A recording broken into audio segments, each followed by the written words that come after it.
কর্মচারীদের যে অসহনীয় দুর্ভোগ দায়ভারী কর্মকর্তাদের নিতে হবে। সংবিধানে বলে দেওয়া আছে 29 অনুচ্ছেদ there shall be equity in opportunity public employment. আপনি আপনার পদমর্যাদার সুযোগ সুবিধা পাবেন, আমরা আমাদের পদমর্যাদার সুযোগ সুবিধা পাবো। কিন্তু আমাদেরকে ব্রিটিশদের মতন স্ট্রিম রুলার চালিয়ে, পাকিস্তানি তোমাদের স্ট্রিম রুলার চালিয়ে আপনি কেমন বাংলাদেশ করবেন সেই আমি আপনাদেরকে বিনয়ের সাথে বলবো, আজকের মধ্যে আজকে আমরা অবস্থান যার রুমে যাবো না। কর্মচারী এই কালো অধ্যাদেশ বাতিল না করা হলে কোন কর্মচারী কাজে যোগ দিবে না। আমি আপনাকে বলেছি শুধু কাজে নয়, এই সচিবালয়ের গেটে কোন গাড়ি ঢুকতে পারবে না। আমি আপনার মাধ্যমে জানি সরকারি সচিবালয়ে প্রবেশ করতে দেওয়া হবে না।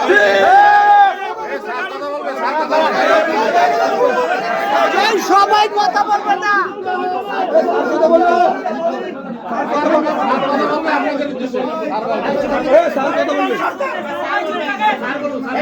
বর্তমান সরকার আইন করার কোন সুযোগ নেই, অধ্যাদেশ করেছে। কিন্তু আমি জানি এই সরকার কনস্টিটিউশন বন্ধ করে, অতএব এই ধরনের দ্বিচারিতা বন্ধ করতে হবে। এই কালো অধ্যাদেশ বলেন আর কালো আইন, এটা টোটালি বন্ধ করে দিতে হবে। প্রয়োজনে কর্মচারী বিরোধী আইন, এই আইনকে এমন ভাবে সংশোধন করতে হবে যাতে আমার পেশা, মর্যাদা, পরিবার, সমাজ এবং রাষ্ট্র উপকৃত হয়। এভাবে আইন করে আমাদেরকে ভালো করতে পারবো না। আমি আমার সংক্ষিপ্ত বক্তব্য এখানে শেষ করছি। আজ আপনাকে বলবেন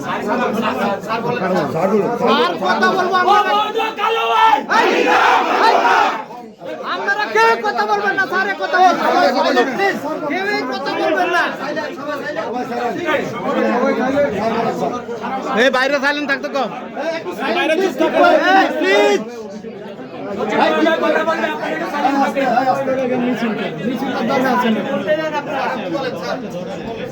আপনি কিছু বলেন।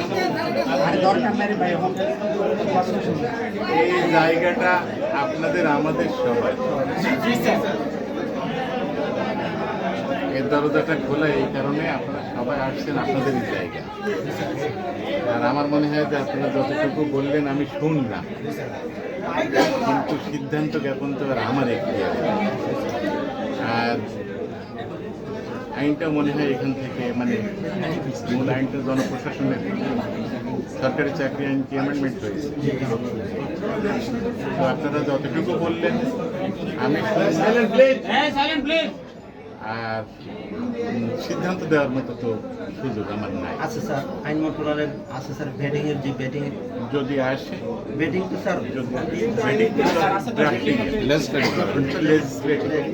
আমাদের ধরেন আইন অভিযোগ আর ওখানে কি অবস্থা আছে না আছে বা ওখানে গেছে কিনা আমি ঠিক সম্যক অভিভাবক। তবে এতটুকু আপনাদের জায়গা হিসাবে, আপনাদের কথা বলার স্থান হিসাবে আমি মনে হয় কিঞ্চিত শোনার সুযোগ পেলাম। আর কি কিছু আমার বলার আছে আপনারা বলেন।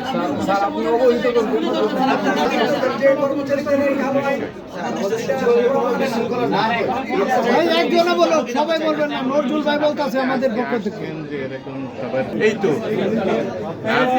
আর ব্যক্তি হিসেবে আমি তো অনেকের একজন, আবারও বলি সন্তান, কিন্তু আপনার কি অভিভাবক আচরণটা করেন? এত বছর কি করে আসছে অভিভাবক আচরণটা? না নীতি নির্ধারণ করার কিছু নাই, রাষ্ট্র নীতি নির্ধারণ